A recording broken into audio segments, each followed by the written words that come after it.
Welcome everyone to the Co-Creators Convergence Thursday night Creator Convo. My name is Noel Marshall, and I'm here with my beloved Bob Warner. Hi, everyone. Thanks for being with us. Looking forward to chat and the conversation, Sherryl Lin. Me too. I'm so glad to be here with you. Ignore the dog in the background. And we are going to be, we have this on Facebook Live, and we are also going to be recording this, and you'll be able to pick up the recording later at co-creatorsconvergence.com. So there are some of you who are new to our call. So what I'd like to do is play just a very short video that tells you about the Co-Creators Convergence. Then we'll come back and introduce our friend from long ago. And we're just very excited for what she's done, where she is, and what she's going to share tonight. So hold on just 1 second.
So welcome everyone once again to the Co-Creators Convergence.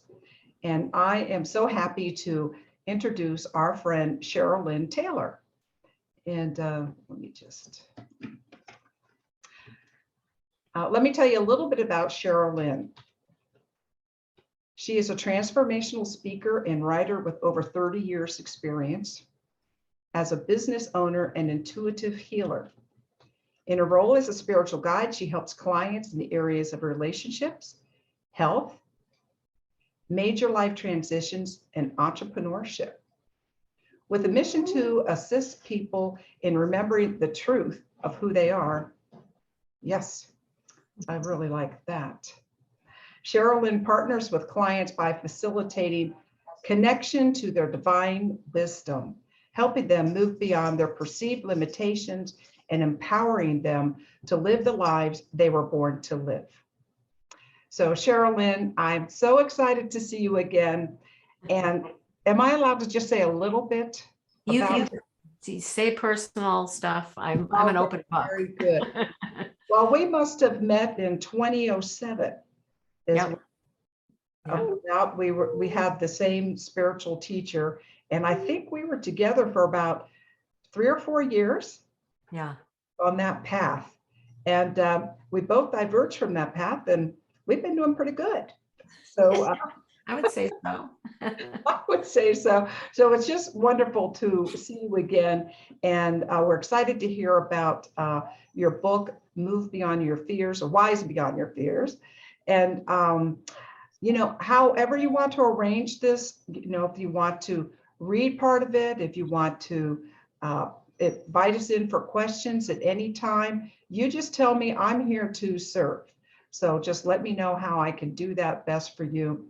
And I'd love to, going to enjoy this evening together. Very precious to us. And Bob was in that 4 years together as well. So anyway, over to you, Sherryl Lin. Great. Thank you so much, Noel and Bob, for having me on this. We've been talking about it for a few years, and it's like, no, now is the time. I just came out with the book, and it felt like the perfect time to connect with you and others that are watching this now and will join in the conversation, or if you're watching the replay. So what I'd love to start with is just a very simple thing that will just kind of get us connected to each other and to our highest wisdom. Because what I've learned is that when I prepare a speech or prepare, a workshop to present, and I get really, really stuck on the order of things and how it's supposed to go, then I don't know about you, but the magic sometimes goes away. And or there's not enough room for the magic. I guess that's a better way to put it.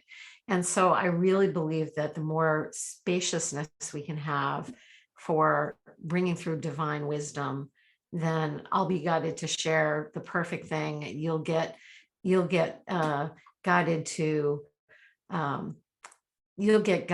ask the perfect questions. So with that said, I'd love us all just to take a few minutes to get really present right here, right now with each other. Okay. So wherever you are, if you can, unless you're driving, of course, just close your eyes and just take a few deep breaths deep into your core, down into your solar plexus. Breathe deep, deep down into your belly. And just allow anything that has been weighing on you, anything that's on your to-do list, any thoughts you've had about what we're going to talk about tonight, any pressures that you felt, just allow it all to melt away and fade into the background of your consciousness. You can always revisit that to-do list later, but for right here, right now, give yourself the time and the space to just be together, be right here, right now, in this precious time that we have together, and feeling the blessings of all that have gathered on this call, on this particular call, but also the blessings of being surrounded by so many beings that are here in loving support of you on your journey. Then just feel the presence beyond your physical body, and feel your connection to all those that are gathered here right now, all those that will listen later, and beyond, to all those that need to hear this conversation.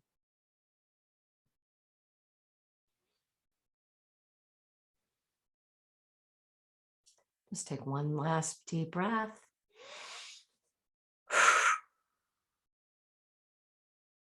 There we go. Okay. So I'm so excited to talk about my book, but not just because of the book itself. This is my book, Wise Beyond Your Fears, which came out 2/22/22, an auspicious day. But the main reason that, I didn't really do a lot to promote this book, because I felt like this particular book, I don't know about future books that I'll write and am writing, but this particular book felt like it was going to get into the hands of those that really needed the messages that are contained within. It was written over the course of years. Actually, probably Noel and Bob, I started writing even back when we met. I would get woken up in the wee hours of the morning and hear this voice, go to your laptop, go to your computer and start typing. And I'd be half asleep. And sometimes I would know what I was typing. And sometimes I would wake up in the morning and look. And I was like, what the heck? Where did that come from? Didn't feel like it was directly from me. And after a while of this happening, I asked, is this going to be a book? Because it kind of felt that way. And I heard eventually. And that was many years of doing it that way. And eventually enough people said, because I would share on my blog and I would share on Facebook, I would share the writings that would come to me that were just about what I was going through or what I was seeing in the world or messages I was getting from spirit. Eventually people said, do you have a book somewhere? Or do you, can I read more? And people also saying, you really should put that in a book. So I finally decided to do it. And it was, I think, more challenging than writing a book a normal way, honestly, because there wasn't really it was already written. The material was already written and I had to kind of figure out how to put it together. And again, a lot of the way that I work, that I've learned to work from being a real control freak, it was very hard to figure out. Like I wanted to piece it together. I wanted to figure it out and it didn't want to go together like that. So it went together very naturally. And it's a very divinely guided book, I would say. So I thought I would start by reading you one of the segments. They're not really chapters. They're individual writings put together. And the best way actually to read this book is to open it to a page, and we'll do that later, just to open it to a page and see what the message is for that day. And it usually is perfect, or you might not realize it's perfect, but eventually you end up realizing, oh, it's perfect. So I'm going to start by reading one of the excerpts. And then at a certain point, I'll open it up and we'll have some conversations about some of the topics here in the book. A lot of it is really about those fears that we have, that we don't even maybe label them as fears, but it feels like there's something preventing us from moving forward or getting in the way of us really, really being out in the world in a way that we want to be, helping others, or moving in our own lives in a way that feels powerful. And what are those fears? Because we know that in general, that is not a real thing. A fear is just something that we've created in our mind. And it usually has to do with the past or projecting into the future, not the present moment. So this book really addresses how to navigate through fear, through the density of what's happening around us, so that we can have that connection from our humanness to our highest levels of divine wisdom. So with that, let me read the first, and this I opened to this morning, and I was told by my guidance that this would be the perfect kind of theme for what we're doing today. So, and I have to switch glasses. I'm glad you said this was informal, Noel. Okay. So this one's called Contribution. Before bed one night, I asked my guides to show me why I was here on the planet. And I ended up having a very vivid dream that has stayed with me. In the dream, there had been a major catastrophe and many people had died. I was sitting at a long table and there were lines of people waiting for a turn to sit down with me and other volunteers. Everyone was in varying degrees of shock as they were trying to come to terms with what had happened. My job was to help them find loved ones that they had been separated from, which involved looking through endless lists of names. Very quickly, I realized that my job was not about the lists, but about helping those who had gathered to cope with the emotions they were feeling. At first, I tried to do this from where I was sitting, But it was eventually clear that I needed to come out from behind the table to really connect. I began hugging and comforting people in different ways. I seemed to know what each person needed from me, and I was soon moving among the crowd, quietly doing my thing. I woke up with a feeling that this was more than just a dream, but perhaps a premonition of sorts. As I think about the dream today, I see it as a metaphor for where we are right now. So many are feeling lost, anxious, and even traumatized by what is happening in the world. For those of us who feel called to assist, to provide comfort, clarity, inspiration, or whatever is needed, it is time to come out from behind the table and let ourselves be seen as someone who can help. Those of you who do not feel distinctly called upon, remember this: we all have our unique contributions that can be made. Take what you have and who you are right here and now, and just be that loving force that you are. Let "how can I help" be your mantra, and you'll be shown where you are most needed. So it's reminding me of something that happened to me recently that I think is an important piece here. I took a trip to Arizona where I had lived for 10 years. And while I was there, I got together with two dear friends separately. And the first one, I wasn't surprised by how he was, because he had had a very bad case of COVID, really almost died from it, was hospitalized and was on the brink, but he decided to stick around. And as I'm sitting across from him and I was just feeling this energy of despair, and I couldn't put my finger on it at first. And I looked at him and I said, the word that comes to me is fragile. You seem fragile. And he went like this. Yes. And he was really in a place in his life where he was feeling the need to really protect himself and be quiet and be more internal. And it was understandable considering what he'd gone through. So that wasn't that surprising. But then a few days later, I had lunch with another friend who she had not had COVID and was, not going through anything particularly, traumatic in her life, some big changes, but nothing, bad.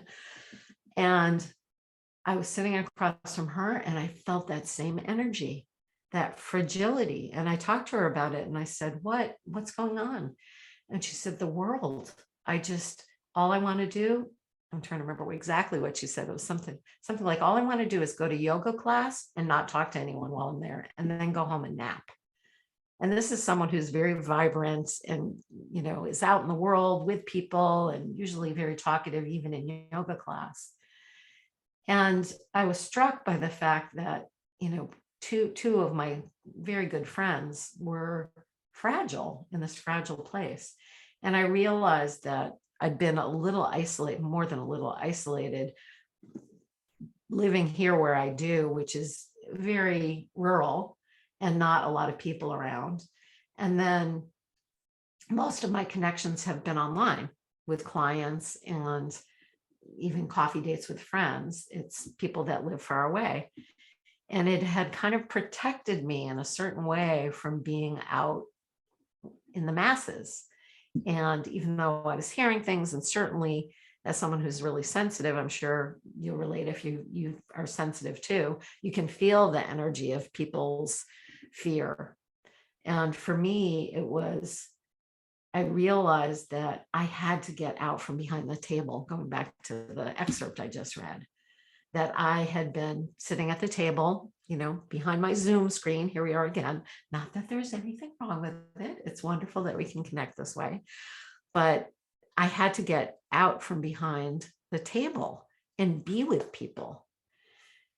And so it really has been a catalyst. It's very recently that this happened. So I'm still seeing how this is going to work, but I know part of my work going forward is actually to be out with people, do Zoom events as well, and YouTube and all of that, but also hop in the car, hop on a plane and go where people are. Because I think that, I know that there's this longing to connect, to be reassured, to feel like you're not out there all by yourself as we'll use the term spiritual being, someone who's aware of energy or however that looks to you, just someone who knows that there's more than meets the eye in our day-to-day kind of mundane lives that we live. When you're sensitive like that, it's so important to come out from behind the table and connect with people. So that being said, what I'm feeling, Noel, is that this needs to be a conversation more than me giving a presentation. I certainly can keep talking, but I think based on what I just said, it feels like more of a conversation. So I would love to open it up and have people be able to. Great. Well, I invite everyone to go ahead and unmute yourself and turn on your cameras, and let's have a conversation. So if you're in a noisy place, keep the mute button on. I will say that. Good point. Good point. So yeah, join in the conversation and make your contribution. Isn't that our word? Contribution, is that what you said? Yes, wasn't that the word from the book? Yes, contribution, yes. The reading that you just made. So everyone is welcome to turn on their cameras and make a contribution. I would love to hear, how you are, what you think about what I just read and the whole idea of coming out from behind the table. Olivia, you had your hand up. I'm so glad that you told us about your book, because I'd like to have a conversation about that part of your talk in relation to coming out behind the table and from behind the table, if that's okay. Because I was writing a book and it was getting nowhere fast. And I think what's really interesting, people wanted me to write this book, but it wasn't really resonating with me anymore. And what happened was I asked Spirit, I said, how can I be of service? And it was that in 2019, at the end of our 36th Native American Elders Gathering at Sunray Peace Village in Vermont. It was the last one where I was really there before COVID, and before we went online as well as in person. And I had just gone every Saturday of, for 38 years, this coming year, it'll be 38 years. Every Saturday we have a healing celebration at the end of, the first day is all day Friday, lighting the fire at dawn, then all day Saturday. And then we have a healing celebration where people can give their names if they want to request healing. And it's really a beautiful time that the public, many people come even more than are there initially. And at the end, you have, during this ceremony, you have 7 fires that are lit in addition to the main fire in the arbor. And I always go around with cornmeal and I offer a prayer to each of the fires. And you allow the fire keepers don't put out the fires, they allow them to die down. So I'd gone around and I'd been all the way around the 7 fires offering my cornmeal. And finally I came to the last fire, which is the sun fire, the main fire that was lit at dawn on Friday. And literally it does not go out until sundown Sunday. So the fire keepers have to keep it going all the time. And it's quite something. And I remember I was feeling so yucky. I didn't like anything I was doing. I didn't want to stay. I was in an academic life where I was a professor and I was trying to think, how could I exit gracefully? And, just nothing felt good. And so I just asked Spirit, I reached up and I asked, how can I be of service? You know, how can I know I'm supposed to write something, but how can I write something that really matters and can be of service? And what came to me was such a change in my mood and my feeling. And it was just so right, you know, and I hadn't felt sure about anything for a long time, you know. And it said, you know, oh, I'm going to help the people of the Peace Village tell their stories and how the Peace Village was established, helping Venerable Dahani and her ancestors carry out their vision and this prophecy. And then this great weight lifted off me. And it just felt like, yes, that's really what I want to do. That's what I'm comfortable doing. I'm tired of being it, you know, being the person who teaches and is organizing everything and is the person who does the lesson plans and teaches the Feldenkrais and does the missions and does everything. Yes. I love my hands-on work, don't get me wrong, but I really felt all of a sudden that I had a shift. And that's what I've been doing. I've been interviewing people, and it's wonderful the way it has its own life, you know, and sometimes it doesn't want me to work on it. So I put it away and I do something else, you know, to be of service, particularly of the Peace Village. But it's so interesting how my body felt so different. So I wondered, when you got that, did you feel different? When you started your book, did you have an embodied feeling that you knew, oh, this is right? You know, it wasn't in your head, right? No, it was, well, it was in and out, I would say, because In and out. it lasted over years. But Yeah, I love how, like, you stepped out with what the story you just told, you stepped out of all of the identities that you'd taken on, exactly. all of the like personalities people had, Yeah. you had taken on, and people had assigned you, you know, roles, and you just stepped out of it and said, okay, I'm open to actually being in alignment Yeah. with what I came here to do, which is kind of what the, do you mind? I'm gonna add one of the excerpts that I picked out is actually totally addresses this. Please. Let's see which one it was. Number 4. Okay. It's a short one, I think. Yeah. This is great and addresses what the Wonderful. process was. Wonderful. So it's called Threads. There is a vast web of connection that is woven through your entire life. Follow those threads as they appear, even if you do not understand why they are being presented to you. Go back into the house to get that thing you forgot, because that 2-minute delay may mean you avoid the traffic accident that is about to happen on your way to work. Go to the other coffee shop that popped into your head, even though it is out of your way. There was someone there. Oops. There was someone there that does not know they're supposed to meet you, and you both will be significantly impacted by that chance meeting. Call the person you just thought of, even though you're not sure why you're calling them. Hearing your voice may be exactly what they need to shift out of a dark place that they have been in.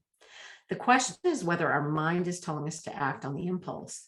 The ego mind likes to keep the status quo, do the logical thing, take the easiest route, but our higher levels have the bigger picture in mind. Stop for a moment, take a deep breath and ask, is it in the highest for me to, and then fill in the blank. Right. That first impulse before the mind jumps in is the voice of your higher levels, and that voice will not steer you wrong. We're being constantly facilitated by higher levels of consciousness, and all we have to do is be willing to let go of thinking we know better than God. That's beautiful. Which is what you did, Olivia. Yeah. That's wonderful. And can I add just one more piece? Because I love this expression that our friend Jennifer Evanko uses. It's sort of like, if you set your attention, just let the universe work out the details. Yes. And so what happened with COVID was that when COVID started, not only did my clinic in Cambridge, Massachusetts close down permanently, And they were going to close down anyway. My colleagues were wanting to move out of town. But I had a flood at my home studio. And my husband had to put everything from his music room into my studio.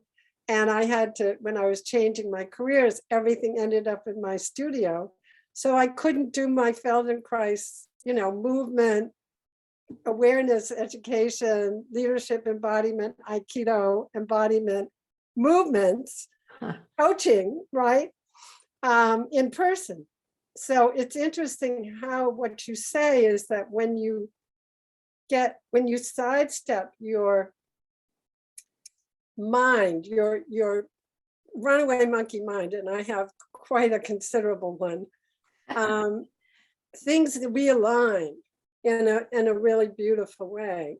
And so I just, I'm just grateful that I could listen and that I had the practice and the community practice, that the collective, that I had that opportunity to be at the fire and ask, for guidance from the great mystery, etc.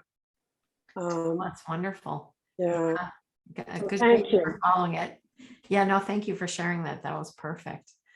Anyone else? Someone else have something they'd like to share or a question about that pull maybe that you're feeling to? Oh, yes, Noel. Well, I'll jump in here. We traveled for 10 years in our RV, and we went every state, Canada, and we had a lot of adventures, and we were really on a spiritual path, because before we got in that RV, I'm not really sure we knew how to spell spirit. Certainly not spiritual. Yes, yeah, we didn't identify with that at all, and so people said, you should write a book, you should write a book, you should write a book. And I just kept resisting and resisting. And, I said, no, I'm really too busy to, I just, that would take me out of experiencing. Maybe that's selfish, but I like to share a lot of experiences with others. And, I don't know if you remember, but I'm from a very large family. There's 15 of us. And I said, I was born into community.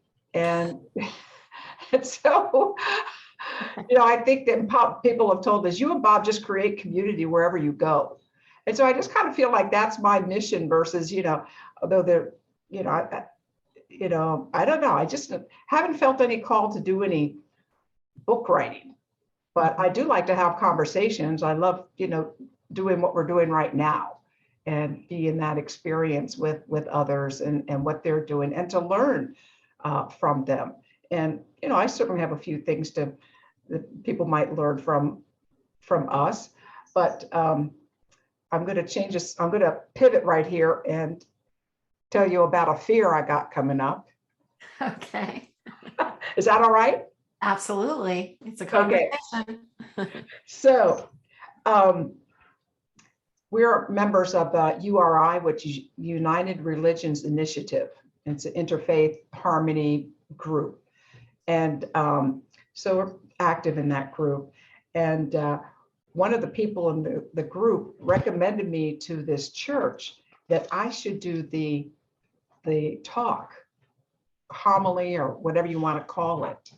And they wanted on, in response to, the leak from the Supreme Court about Roe v. Wade.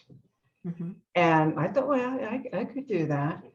And then the twist is like, and they want you to end it positively. I was going, oh man, I'm not sure. So it's kind of like, I've never done that. Actually, I did do a talk last week at our church, but it was something just letting people know we're involved with the Poor People's Campaign. And we have a bus that we've organized to go to that from Bristol, Virginia to Washington, D.C., June 18th. And I got up there and asked, people to support poor people who couldn't afford to pay and for scholarships, and ended up crying on the podium. But, so I don't know, maybe that's why she thought I should do this other talk.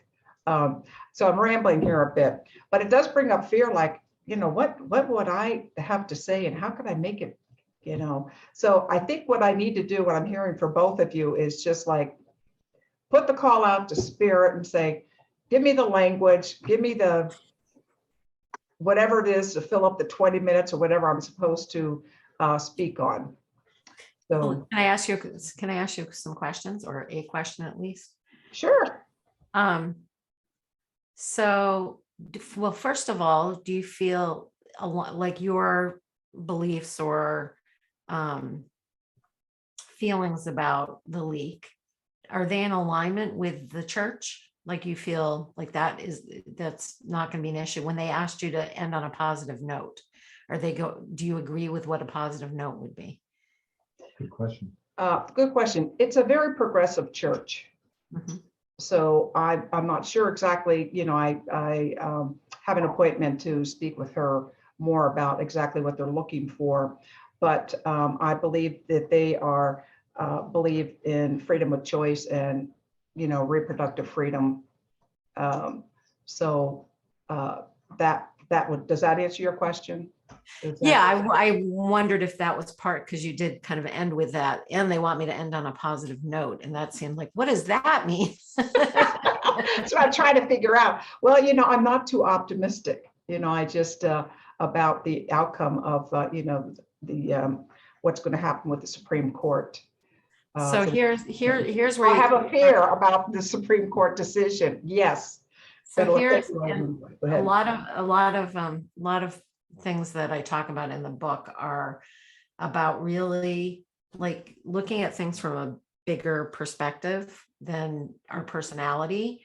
Because I know with some of the things that have happened in my life and, currently happening, if I start getting into the minutia of like, well, how's that going to work? And what are they going to think if I say this? But, get into that in my head, basically, then I'm not opening to what is going to be the perfect message. So you said in your question, or when you were talking about this, that, I'll just see what comes through to fill up the 20 minutes. I almost laughed when you said that. I was like, I think you're way more powerful than just filling up 20 minutes. So I will give you that feedback right off the bat. And there is a message, but it's not like or can predict what the outcome is going to be from this leak, from what's going to happen, and whether people are going to think it's positive or not. Like, you're not in control of that. So like, as you're sitting with it, how about looking at it from the highest, ask for the God's eye view of this. Like, how can I present this in a loving way from my heart? Because that is probably what they saw in you when you got choked up, when you were delivering your other speech, right? They want some heart, someone who really is connected in the heart. And when you do that, it almost isn't going to matter what comes out of your mouth, because you're going to be delivering it from love and just presenting what it is that you're seeing, right? And you're feeling. Very perfect. Thank you. Thank you. I'm so glad that I brought that up. Yeah, me too. Yeah. Me too. I think that's a common fear that, people have expectations of, they ask us to do something, and then we're like, am I going to do a good job? What do I need to, I have to do it, and give them what they want. And as long as you're connected to your higher wisdom.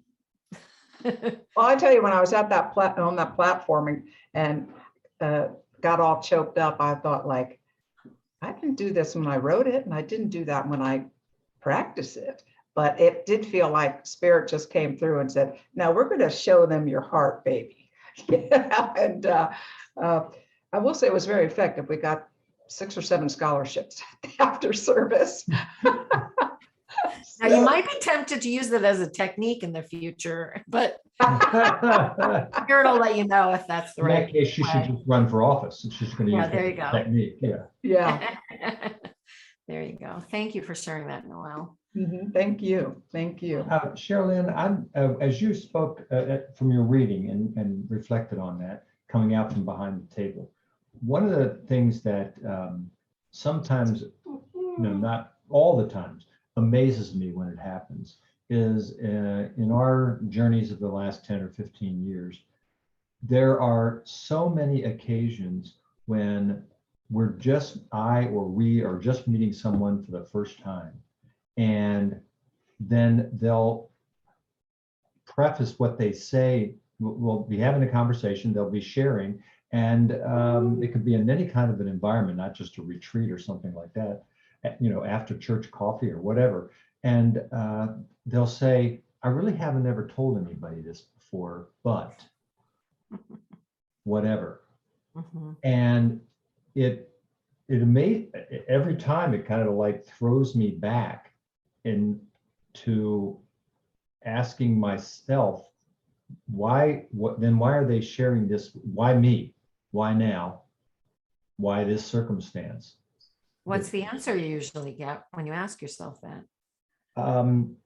It is that I'm a compassionate listener, and whether it's my energy or something that I've said indicates a level of compassion and vulnerability that allows them to be vulnerable and share at that moment, whatever it happens to be. It's really, yeah. It's beautiful. It feels like, I don't know if you've thought of it as your mission, but since I've known you, it feels like that is why you're on the planet. You're like this beautiful bridge for when people are feeling like they can't trust people, or they can't trust life, and they meet you and you're so trusting and have a perspective, I think, that has people just calm down and say, oh, okay, I can relax now. And that's the energy that you walk around with. Do you feel that for yourself? Like when you're struggling with something? Not necessarily when I'm struggling with something for myself, about myself, for myself, but I guess I relate this because, as you said, be who you are, and coming out from behind the table and just being present, that's what's happening in that moment. That's what's happening. Yeah. And that, I think people sometimes get confused about how that relates to their purpose on the planet or their mission. I know I did. Like, I would get these visions, and sometimes I would take them literally, and they were really only supposed to be metaphoric, and sometimes I wouldn't believe them, and sometimes I would have all these reactions to the visions until I realized that it's some of all of that. But really, the core of who I am doesn't really change. How I'm interacting with others changes based on my own desires and what I'm being called to do. And it's been a kind of like this path for me. Some people, it's more like my husband's path is definitely more straight, a straight path. He's been in the same job for over 30 years at the university. And he actually reminds me a lot of you, Bob. Someone who I actually got this great definition. I'm trying to remember who just told me this. A friend of mine who works in the mental health field. A great definition of introvert and extrovert that I'd never quite heard this way before. You think of an introvert like I did. I thought of an introvert as someone who's shy and quiet and likes to spend time alone, doesn't really like to socialize much. And an extrovert is the opposite, right? So I always thought, well, I'm kind of an ambivert, because I like to be out and be with people and talk to people, and then I've got to go home and recharge. And she said, well, then you're really an introvert. And I'm like, what? So an introvert, in this definition, an introvert is someone who gets filled up, recharged by being by themselves. An extrovert gets recharged when they're out with people. And And there, of course, there is the ambivert, which is, I think we're all somewhere on the spectrum, right? But I realized that I definitely am an introvert with that definition. You know, I can be out talking to people, but I have to get recharged by being more internal.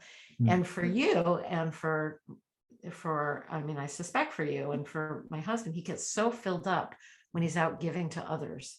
It's not that he's like super social and needs to be, you know, it's not that, but he gets fulfilled by giving and by being there and supporting others. And I never got that. I'm like, aren't you exhausted? You know, you just help that person and this person. He goes, no, I feel great. You know? So, and you remind me of that. Like, I don't know if you relate to it, but you actually seem like you I get do. filled And up by giving.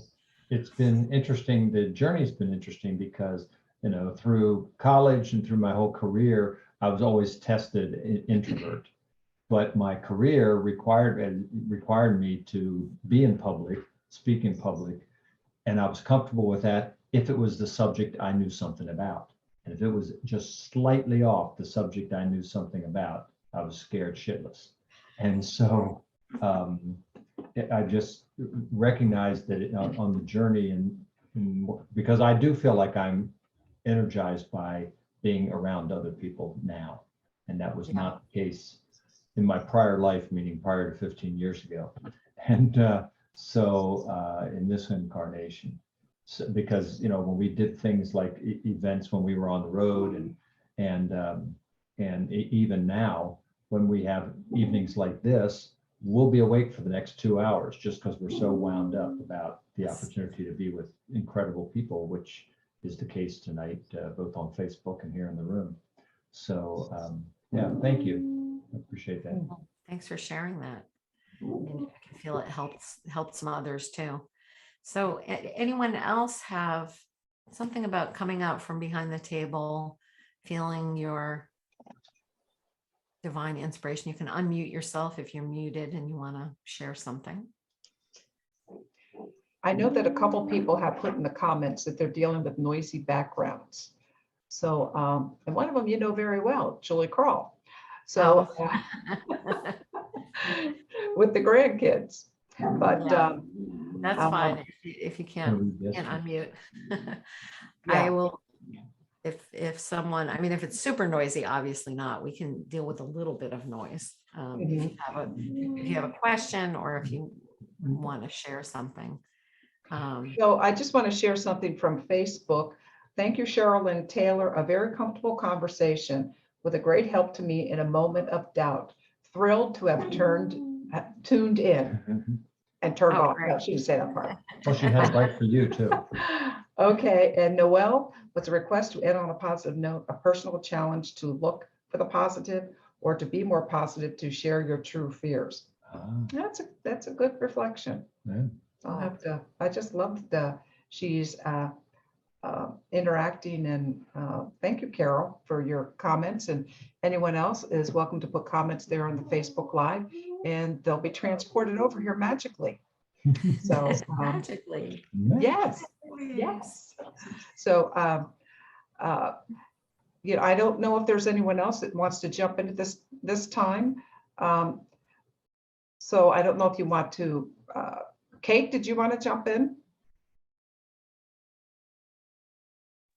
You know, I would just have nothing but accolades. I thank you for, I think your work is you know, the words that come up to me are kind of redemptive. You grease the wheels of the Synchronicity Express in a way, just taking our alignment deeper, you know, is what I grease the wheels.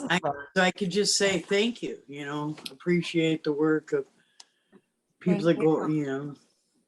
Thank you. I love that. So we have to look at everything with total honesty, and the more we can do that from an aligned place, just really appreciative, really.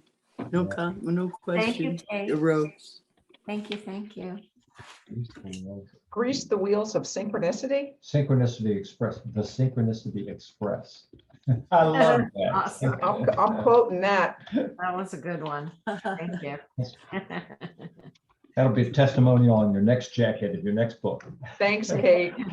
Thanks, Kate. Yeah. So I have a question, Sherryl Lin. How many pages in your book? Well, technically, Yeah. 380, 383. So it's a hefty one, but Wow. it was a stylistic decision because of the way that the book was written. I Mhm. needed to have a blank page in between chapters that went like this. And so there's a lot of blank pages in between. So that's why it's so thick. But it's really more designed to be read where you just pick it up and open to a chapter and it's perfect. I love that. 'Cause Yeah. I love that. Yes. So I'm gonna say we should, talking about the greased wheels of synchronicity, that we should just like pick a number and see what comes up on Oh, that pick a Okay. page. page number. Pick a page number. Okay, so who would like Page to pick the number? Let's have Bethany pick the number. Can you unmute Bethany? 232. And don't say it's a blank page. Well, if it's not all, no, but it's the end of one. So, oh, you know what? What? Oh. It could be one of two. Let me go. Is it the first one or the second one, Bethany? First. Okay. You picked it. This one is Okay. called jealousy. Wonderful. One of the things I have struggled with more so when I was younger is jealousy. I used to buy into the paradigm that jealousy, envy, and resentment were Scorpio traits or tendencies, or that they were personal character defects that I would have to live with. It was only after many years that I finally felt the claws of the green monster finally loosen their grip on me. As I have become more secure in who I am and understand on a deeper level that I'm never going to be like anyone else, nor would I want to be, I have found that the times I compare myself to others have become less frequent. I realized that those feelings only existed when I ruminated over past events and are projected into the future. If you find yourself getting triggered and feeling insecure, one of the quickest ways out of those icky, sticky feelings is to take a deep breath, bring yourself to the present moment, and ask yourself if there is any real threat or concern right here and now. When you tap into the you that is completely unique and sovereign, but also infinitely connected to the universe, then you really have no need to focus your attention on the journey of another. Once you have detached yourself from worrying about other people, you can then take this a step further and bless those that you had been jealous of. This is challenging to do when you're not yet feeling good about yourself, and you may unconsciously feel that blessing them will somehow take something away from you. The truth is, when you step out of your ego and wish good things for someone else, it enhances your overall feeling of abundance, and you end up blessing you both. Try this next time you find yourself feeling jealous or envious. Imagine the person on a stage with a big spotlight shining on them, and you are part of the massive audience. Even if you do not know exactly what they might want, imagine that as they stand on the stage, they begin to receive everything they ever desired in their life. See yourself cheering them on and clapping for them along with the rest of the crowd. Watch as their smile turns to pure joy. Feel your heart warm as you allow the happiness of another to touch you. Imagine that they catch your eye and see you there cheering. This makes them smile even more. No matter how far along the spiritual path you are, there will likely be times of jealousy. If you commit to responding from a centered place rather than reacting to the stories your ego creates, you will free yourself from the clutches of that nasty green thing. I love it. That's I beautiful. love it. So I always thank the person because they've showed me a part of myself that I wasn't even aware of that I might want for myself. So that I've developed over the years.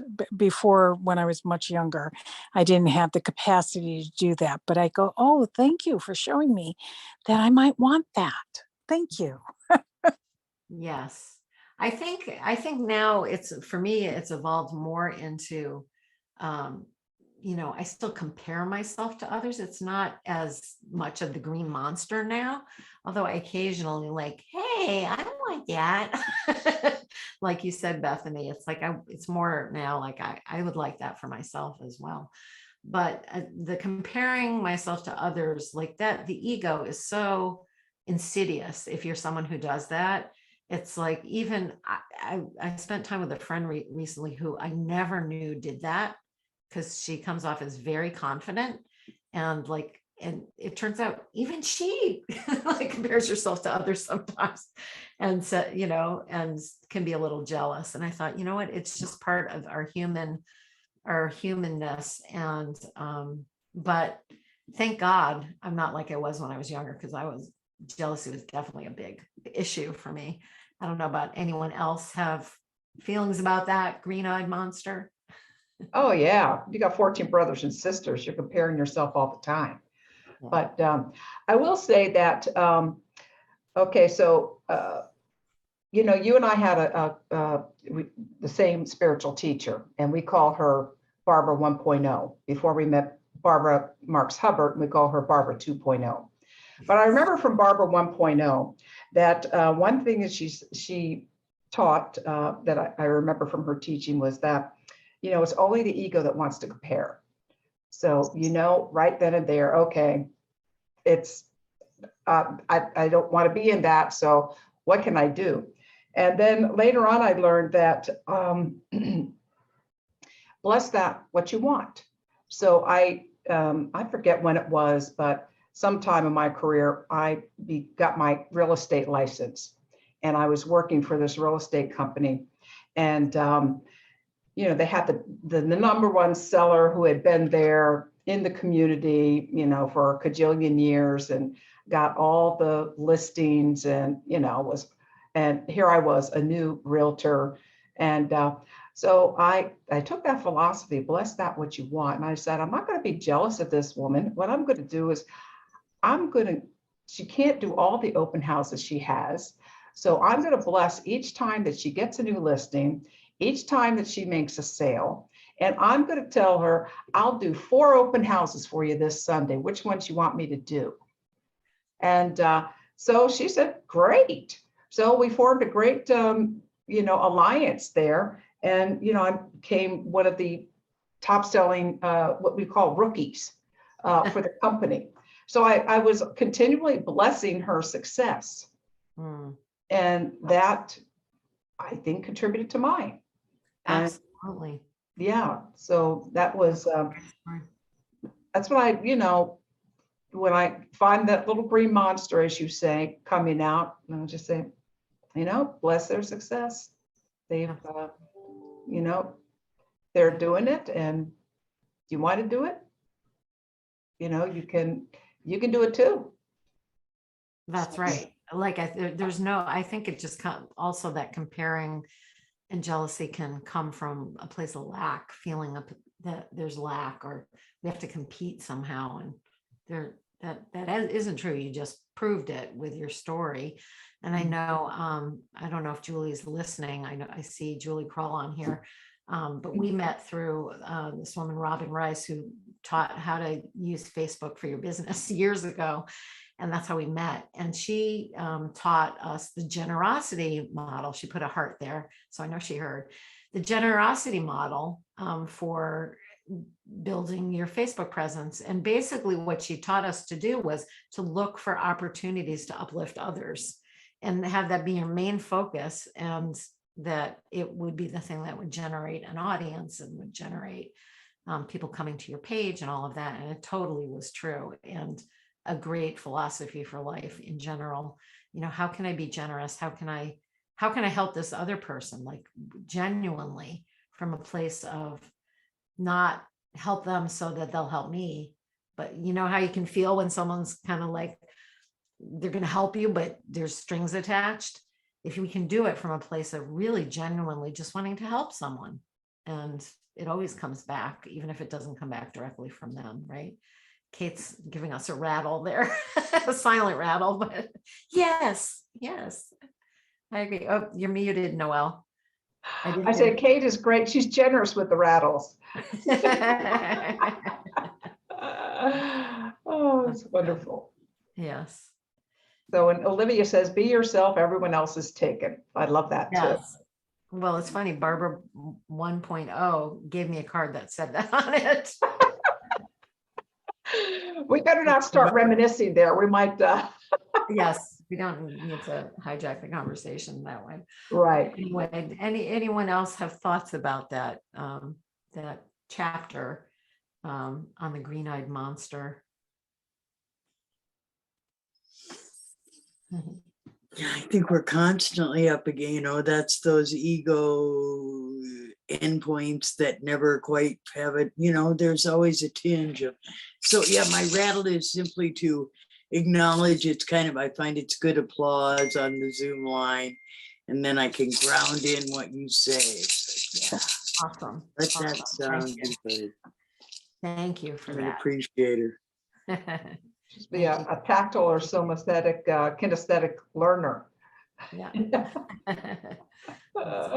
One thing that occurs to me when you say that, you were talking about coming from a place of lack. And I think one of the reasons that the ego takes over sometimes is that really behind that, we really don't love ourselves. Mm. And I know for me, part of what I'm really, what I'm studying now and trying to really notice when I really feel loving toward myself. Mm. And when I don't, because I think I keep hearing this, and you know, if you don't love yourself, you can't love other people. But what does that really mean? You know, so it isn't egotistical, because we've been brought up, many of us, that if you do love yourself, or you're selfish, or you're thinking of yourself too much, or particularly women, I think I've encountered that a lot in my coaching practice, you know, where how do we truly know how to love ourselves so that we really know how to do it with other people? So I wonder if you open your book, if there's anything about that, because I've become very curious about what that really means in an embodied way. Because I'm really good at not loving myself, you know. I can win contests on that, but loving myself is really something I'm learning. So I'll just open it up to a random page, but before that, chew on this a little bit, because it's a perspective that's helped me. The whole idea of loving yourself and self-care, and Right. you know, how many times have you made a list of these are the Right. things I'll do and take care of myself and love myself? And what if it's more that feeling of connection and being filled up with whatever you call it, God, spirit, connection, where you are fully embodying all of who you are, not the personality part, not the, you know, you know, that's always a work in progress, right? Because we're in this human dance and we're always evolving and changing. But what if it really is more about feeling filled up? Like, what is it that's going to make me feel fulfilled, filled up with spirit, filled up with my higher levels of consciousness? Because when you're filled up like that, then when you give to others, when you love others, you're giving from, as my friend Jennifer would say, you're giving from your overflow instead of draining yourself. Yeah. And because I don't know, you know, the idea that we have to love ourselves first before we can love someone else, I don't know if I totally buy that. You know, I understand the concept, but it's like, what are you going to wait until you love yourself to love other people? Do you really think that you absolutely have no idea how to love someone if you're not feeling really loving towards yourself? I think it's more about that being filled up. And if you can find ways, you know, and again, it's a ebb and flow thing. Some days you're going to have more of that loving energy to contribute to others. And some days, you know, you barely have enough for yourself. And those are days where you take more time to fill up. What do you think? No, I like that, because I think that's what I've been having trouble with, because exactly that. Am I going to wait to show love? Does that mean I can't be loving to somebody if I'm beating up on myself, that day or whatever? So I think that's a nice way to think of it, or to feel it, like when you feel like, I certainly felt that way at the fire when I had that download, or whatever you want, that answer. I felt it was so clear to me. There was no room for anything else. Mm, So I think that was feeling filled up. yeah. So you know what that feels like. Yeah. And then I think there are other times when something else takes over, where you don't know what you're doing, but there's something very, very strong that says you need to go and do it. And I did that recently with somebody who's, I don't know if she's here in person, but with this amazing artist. Something told me that I needed to get out of my head and go and do a retreat with this amazing artist, meta artist. And I'd never done this before, and she'd never done it one-on-one before. And somehow we both came together, and I was painting with my eyes closed, with my hands, finger painting sort of, and I made 2 paintings that came out, okay.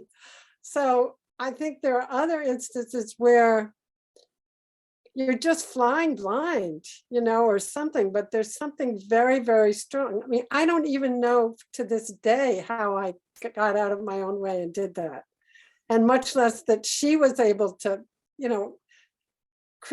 the great mystery brought us together, and the timing was right, And so that was very loving to myself. But I was also very fearful at certain times. And I remember that when I arrived there on Friday, and we were going to do this painting experience, and I was sitting there Friday thinking, oh my God, how am I going to do this? I was scared shitless, excuse my French, but I was really scared. And it was so interesting, because sometimes I think it's anticipation, and excitement. But there was also fear, like, oh my God, what have I gotten myself into, So I don't know if you can speak to that, but it was a different kind of fear. But after I did it, I felt so good that I had broken through something. Yeah. And so anyway, that's another kind of fear. It is, but your wisdom, your higher wisdom trumped the fear, right? It kicked me in the ass. Right. And there's a word that a friend of mine made up for. I think she made it up. She might have heard it somewhere else. It's called scare-sighted. You're scared and you're excited. Both. That's a word. I love it. Isn't that good? Scare-sighted. Definitely. So yeah, sometimes it doesn't, remember that book years ago, Feel the Fear and Do It Anyway. It's a really popular self-help book. This is like going beyond that, because I think that was a lot of that, if I recall correctly, a lot of it was powering through. Yeah. This is more relaxing into. Wise Beyond Your Fears is really about when you know your connection to your higher levels, when you've experienced it, not that you're there 100% of the time, all the time, but when you've experienced it, then you can be more trusting that when you're scared, or when you don't know what's around the corner, or when something is icky that you're going through, that somehow it's going to change, because that's the one thing we know, things are going to change, right? Yeah. What was important though was listening to my rhythm, because I remember that there was a time where I thought, oh, early in the morning I should go down and do it, because we have today, And no, I had to ease into it. I had to do some, and the second painting, I remember I had to get down on the floor and do Feldenkrais movements before I could paint. It was like listening to something really deep and getting out of my own way. I think that was what was so interesting. And the conditions were right. Yeah. Noel, you're nodding your head. I think you know what I'm talking about, I know right? exactly what you're talking about. And yes, the artist is on the call here with us. Yeah. She's amazing. No, she is amazing. Yeah. And I want to just put into the flow here. Virginia says, love the spirit of love within you. Self-worth is a gift. And when we fully accept this gift, we honor both our creator and ourself. And we love out of the love that lives within us. Mm, Very beautiful. beautiful, Virginia. Very beautiful. Virginia is the most amazing wordsmith. My heart always goes, when I Wow, read that's what Yeah. you did. Thank you, Virginia. Beautiful. Beautiful. And Kate had her Kate, hand yeah, up. Kate has her hand up. Hmm. Well, so, you know, a lot of what, I was kind of thinking that both this self-love and learning to love others, how that's also this ongoing place of learning that we're, you know, you're constantly coming up against those edges. And I just wanted to plant Don Pett, who is a big student of Barber 2.0. He says the new golden rule is that we must love ourselves with the abundance to overflow, that overflows to enrich the world, which I kind of thought was kind of nice, you know. Remember that our needs are first, and like as you were saying, I have to retreat, you know, I can be out there, I can help you and share with you what I've learned along the road, but then I have to retreat and go back into myself. Anyway, I just wanted to plant the new golden rule seed. Thank you. Thank you. I hadn't heard that before from Don. Yes, he's very prolific and generous, retired psychotherapist, and he has a peaceacademy.org, and he gives everything away, peace teachings. He's really a wonderful man. So he talks a lot about love, a lot about love. Beautiful. So I'm just looking at our,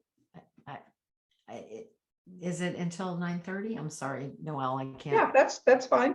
Mhm. Okay. At 9:30 or until you don't want to talk anymore. I told you we're casual here. We just like to have a conversation. Casual. It'll be my dead time soon if we go too much past then. Yeah. So I said to Olivia that I would open the book and just see where it lands without someone giving me a number. Okay. So we'll see. Okay. Choices. There's this one. I have done things that were perceived to be courageous by others, but from my perspective, those instances were just me living my life. Moving to Florida by myself in my early 20s, opening a business when I had no experience, traveling to Peru when I had a bad knee and could barely walk, and following my heart by leaving Arizona to begin a new life in New York with my beloved are just a few examples. I have received various reactions about my decisions. I wish I could be that brave. Are you worried about what might happen? I'm worried about you. You're crazy. Perhaps I am a little crazy, but I think it would be crazier for me to keep my life contained in a little box labeled socially acceptable. My daughter has made some decisions that I cannot imagine making. I've had to remind myself she is not a mini me, and she has always marched to the beat of her own drum.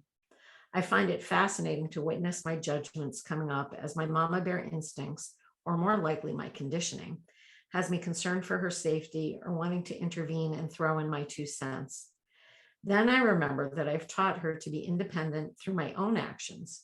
She has to find her own path and not let anyone else dictate what that will be. My mom asked me what she should do in a situation she was dealing with one day. I prefaced my response with, I can only tell you what I would do, and it probably won't be that helpful because we are very different. Sure enough, as I shared my response to the scenario, a look of horror washed over her face. She would never do what I proposed. When I felt shakier about the choices that were presenting, I've had to remind myself that this is my life and I get to decide. Yes, what we do often affects others, and if you've agreed to be in partnership with someone, it is good to run things by them. but ultimately you are the one who has to live with the decisions you make. This is also true for people in your life who are making choices that may impact you. It is important to not take their actions personally. They are making decisions to the best of their ability. They have their own path that may intersect with yours, but it is ultimately their own journey. So that one just makes me, it's funny because I've definitely had some stuff coming up with my daughter. She definitely lives a more dramatic life than I would like her to. And it's really the thing that I'm learning about most, and kids are such a great teacher, especially as they get older, that I'm not in control of anyone but myself. And even then, you know, if I try and even grasp onto my own life in a rigid way and try and direct it, I'm not living in flow with spirit and what spirit has in mind for me. So I think that this is a really common thing. Like when we care about someone, we really want to give advice. Noel's going like this. Yeah. And it's hard watching someone that you love in pain, right? I think that that's part of it. And you think, well, if they just do this, then they would avoid, because I did that same thing or I did something similar. And the truth is, you wouldn't have listened if someone had brought it to you the way that you think would work for them. So why do we think someone else would listen or really need that, unless they're asking for it, of course. I've learned to preface things, not just with my kids, but with people that, I feel are struggling, that haven't hired me to give them advice, or I just say, would it be okay if I shared something with you? Or, I'm seeing something. Would it be helpful if, you take it for what it's worth is a good thing for me to say to someone, because then it detaches me from what they do with the information, right? So anyone else have that issue? Noel? Only because you're going like this. Yes. Well, I may have put this written this to you in a Facebook post, but yes, we have a foster daughter who was homeless. Yeah. And I, was really struggling with that because, they bought a truck, a 2014 truck, and they've been paying on it for years, and they still owe like $19,000 on it. And they're homeless and they have another car. And, it came to me, I had to realize at one point that having the truck was more important to them than having a roof over their head. Now, for me, the roof would come first, but for them, they didn't see it that way. And they've been in and out of homelessness in different situations. And what I have found is that we have a really close relationship. And I told her, you can call me and you could tell me the good, the bad, and the ugly. So she'll call me up and say, okay, which one do you want first? And, and I can, but I find that the most valuable thing I can do is listen and let them feel that she is heard. And, it's not like, okay, now I'm going to send you 10 resources on this. And now I'm going to, why don't you get rid of that truck? I have suggested that a couple times. Yes, and no, that's not happening. So I gave up on that one. But it's very difficult when they're living in these situations and you're going like, and she's working hard. She has a full-time job and she's going to school. And so, she's really trying to get to that, to a next level, where they can, I guess maybe that's why the Poor People's Campaign is so near and dear to my heart, because there's so many people that are struggling, that are working so hard, and the system is rigged. And so I'm getting a little bit on my other pulpit. But yes, it's very difficult. And, to have a child that you love so much and just realize, have to remind yourself they're on their spiritual path. You're here to support them. You're here to you're here to love them, and so I have to get that CD out and play it for myself as I just hold the phone or the Zoom call, you know. But yeah, it's choices, and it's difficult, very difficult to maintain that, because if I didn't, all I would do is I would cause separation. And what do I Yes. value the most is how close we are and how much we love each other. And that is the core. And, you know, I feel very fortunate for myself and for you too, that, you know, when you have kind of a different perspective and you're looking at it from a God's eye view and looking down and like, what's the most important thing? Love. Right. And that my daughter said to me once, she has struggles with heroin addiction. And she said, I was about to do a radio interview, and it was about kids with, I have her, and then my son has a mental health diagnosis. And so it's definitely been challenging with both of them, but my greatest teachers. And I was about to do this interview about how parents can really assist their kids. Like, what does that even look like? And let go of outcome and kind of be detached. And I just decided to ask my daughter, so, you know, what do you think parents should know about drug addicts? Like, what would you tell them? And she said, don't desert them. Like, and she didn't mean like carry them on your back. She didn't mean like send them lots of money or, you know, enable them. Right. She said, Yeah. just don't desert them, because she'd seen it many times where they'd had no one, you know, and that does not help. And so, you know, I felt like that was like the best thing, because, you know, I've moved like so far away from judgment about her choices. And my son is in a very stable place right now. But when you said your daughter has chosen to be homeless, chosen the truck over homelessness, there was a point where my son did not want to take his psychiatric meds, and he couldn't really function very well without them. But his personal freedom was more important than housing. And unless he took his meds, they wouldn't let him stay in the place where he was. Oh, So he said, too bad, I'm going to be out on the street. So he was for a while. He chose homelessness because freedom was more important to him. And then he got tired of it. It gets hot in the summer in Phoenix, you know, being out on the street. So he decided maybe he'd take his medication. wow. But again, it's their journey. And, Mhm. you know, I especially with my son, you know, people will say, you know, when they hear about my stories about him, they'll say, oh my God, you know, how terrible. I'm so sorry. And I'm like, you know what? He actually, especially now, he's like one of the happiest people I know. He is not suffering with mental illness. You know, he would rather not take psychiatric meds, but I'm not sure he'd be on the planet if he didn't take them. So it's really our perspective that makes Right. such a difference, right? Right. So I don't know if anyone has anything to add to this part of the conversation. I think it's been wonderful. It's been Yeah. spontaneous, and it's been just, I love your book because,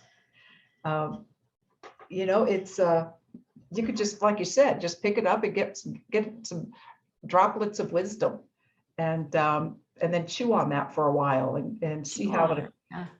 applies in your life. And I think it's wonderful. But what I'd like you to do in the remaining time that we have is tell people, you know, okay, you offer a lot to community beyond your book. So Yes. why don't you talk about your work and how you work with folks, and also how they can get in contact with you. Okay, I definitely will. I also, at the very end, I want to read a very short excerpt that's at the end of the book. Wonderful. So my work is as a medical intuitive healer and spiritual guide, and I assist people often when they're in some sort of a transition in their life, where often they're questioning what they've been doing, want to move into something new, or they're having a medical issue that has them stumped, and they want to go deeper than just fixing the surface condition. it can be an incredible journey when you realize what's underneath, the pain in your knee, or, the condition that you've developed. And I think for people on this call, you probably already have been clued into the fact that that it's much more than just a physical thing, that usually there's something that is underneath it. So I love working with people in that way. And also just as a guide, tuning into our higher levels of consciousness. I work with a beautiful cosmic team and act as a conduit for your higher levels of consciousness to come through.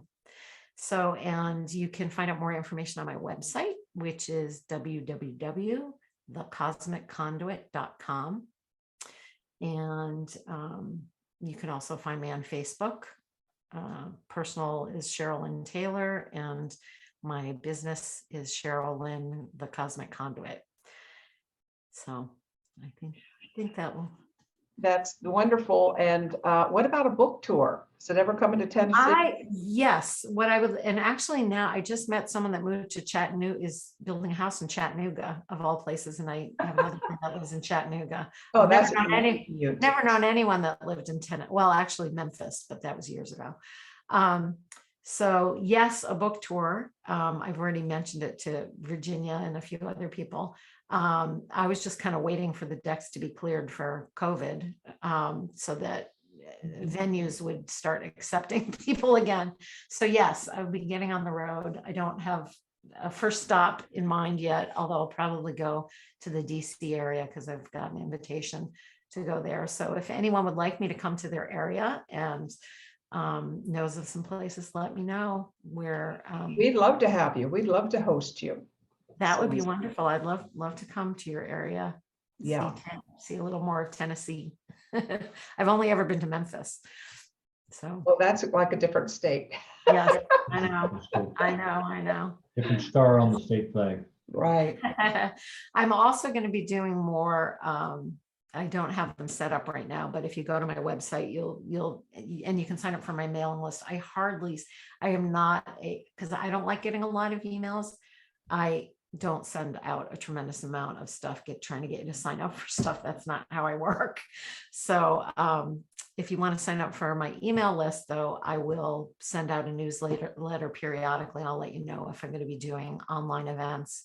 I do like healing circles online, which can be very powerful, where I'll address like one question that you have about something going on. Yeah, so those are always fun. I'm going to start doing more of those again. So anything else? Wonderful. Well, thank you, Cheryl. And I don't know if anyone wants to unmute or give a heart. I'm going to read one. Oh, that's right. That's right. I'm sorry. Because at the end of the book, there are two invocations. One is the Morning Sun Invocation, which I'll let you read yourself when you purchase the book. But we'll do the Evening Moon Invocation for our sleepy time. So just actually close your eyes as I'm doing this and just feel this. I now draw upon the energy of the moon through my third eye to bring whatever is in the highest for my physical and etheric body in sleep and dreams. I surrender to higher levels and ask that you take command of my body, my mind, my work, my abundance, and my entire life. I rest well in the knowing that I'm completely loved and supported and that all is well. That's it. That's the last bit of the book. So I'd love if people unmute and we can say goodbye. This has been wonderful. Thank you, Noel and Bob. Oh, it's been wonderful, Sherryl Lin. Thank you all. Thank you. Thank you. Thank you so much. And I'll see you online, or drop me a line if you want to connect. Yes. thank Bye bye. Good night, everyone. Thank you so much. Thank you. It's It's been a wonderful. wonderful evening. Mwah. Thank you.